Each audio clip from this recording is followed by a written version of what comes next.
But ঢেউয়ের একটা বিষয়। এটা একটু স্টপ আছে, ওই যে বাচ্চারা কাগজ ঢুকাই ফেলছে, তো এটা মানে বলটাই হচ্ছে না। এই যে দেখেন এই ভিতরে বাচ্চারা কাগজ ঢুকাই ফেলছে, এই জন্য বলটা মুছছে। এটা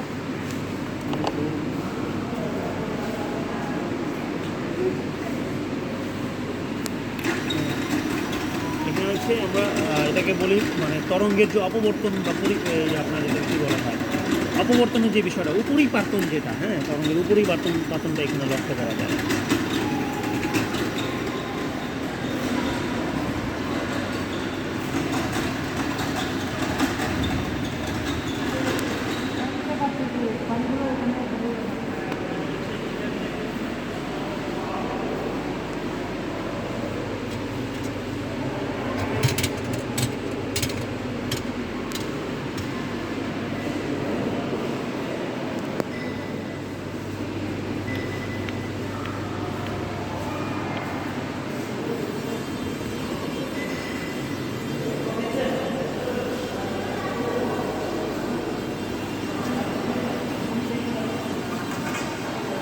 এখানে যাও,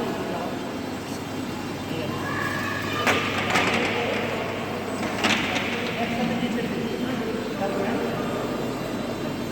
এখন একটা কী হয়ে গেছে, ঢেউ হয়ে গেছে।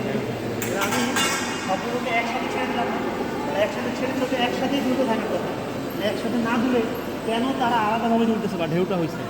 এটার কারণ হচ্ছে আপনি যদি এখন এই পাশে আসেন, এবার থেকে দেখেন এটার যে সুতার দৈর্ঘ্য আর এটার যে সুতার দৈর্ঘ্য এটা কি এক না, সুতার দৈর্ঘ্যটা কিন্তু ভিন্ন এবং গ্রাজুয়ালি এটা ইনক্রিজ করা হয়েছে। হ্যাঁ, তো সুতার দৈর্ঘ্য ভিন্ন হওয়ার কারণে তাদের দোলনকাল ভিন্ন হয়ে গেছে। এটা সর্বদোলকের একটা সূত্র মেনে চলে, যেটা আমরা জানি T = 2π√.